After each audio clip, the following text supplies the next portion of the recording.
Il sortait de toutes ces épreuves de procès. J'avais envie de le sentir heureux sur le film.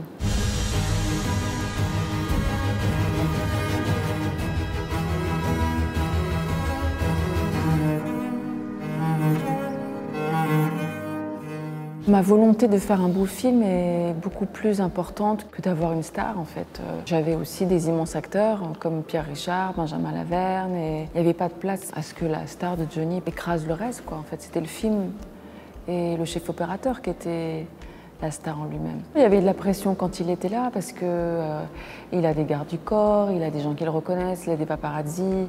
Donc j'avais envie qu'il soit le plus en paix possible pour se donner à fond dans le rôle. Je savais que c'était important pour lui de revenir avec un film en France. Il sortait de toutes ces épreuves de procès. J'avais envie de le sentir heureux sur le film. Je suis dans mon film, je pense pas du tout à des choses comme ça, d'images. Ça me regarde pas, il a sa vie, j'ai la mienne.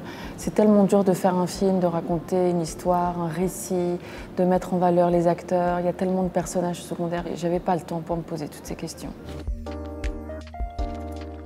La première difficulté sur Jeanne du Barry, c'était le temps qui m'était donné. Je savais que j'allais avoir 10 semaines, je ne l'ai pas découvert, mais quand le tournage a commencé et que j'ai vu l'ampleur du temps de préparation sur les figurants, le temps que ça prenait les coiffures, les maquillages, les costumes, en fait, j'avais très peu de temps pour la réflexion.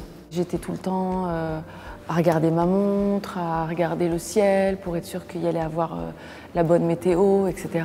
Chaque film est dur, mais peut-être que Police était encore plus dur que tout ça. Il est assez indétrônable sur la difficulté du tournage.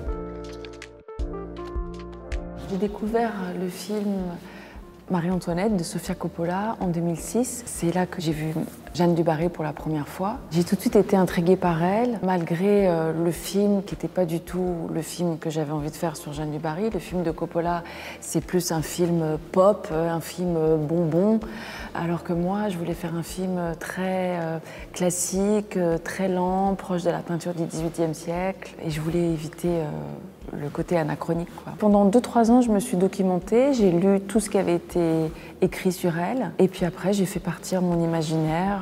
J'ai voulu toujours rester fidèle à son tempérament. Voilà. C'est-à-dire que autant les libertés sur des choses qu'elle ait faites, comme se marier avec le comte du Barry, alors que dans la vraie vie, elle s'est mariée avec son beau-frère. Elle n'était pas brune, elle était blonde. Enfin, pour moi, tout ça, c'est anecdotique. Mais la limite que je m'étais donnée, c'était de jamais trahir son tempérament, parce que c'était ma cuisine interne entre elle et moi. C'est comme si j'avais fait un pacte avec elle de lui promettre de faire un film qui lui ressemble.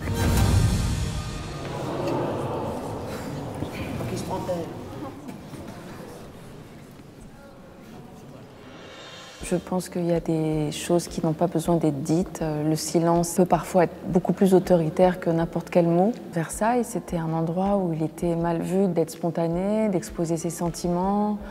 Donc j'ai fait avec ce que je savais de l'époque, tout en ne faisant pas l'impasse sur les rapports humains. Il fallait parler des rapports humains, mais avec les codes et les dialogues et le tempérament des personnages qui ont existé. Je vous aime. Nous comptons tous sur vous pour que cette misérable femme soit chassée de la cour.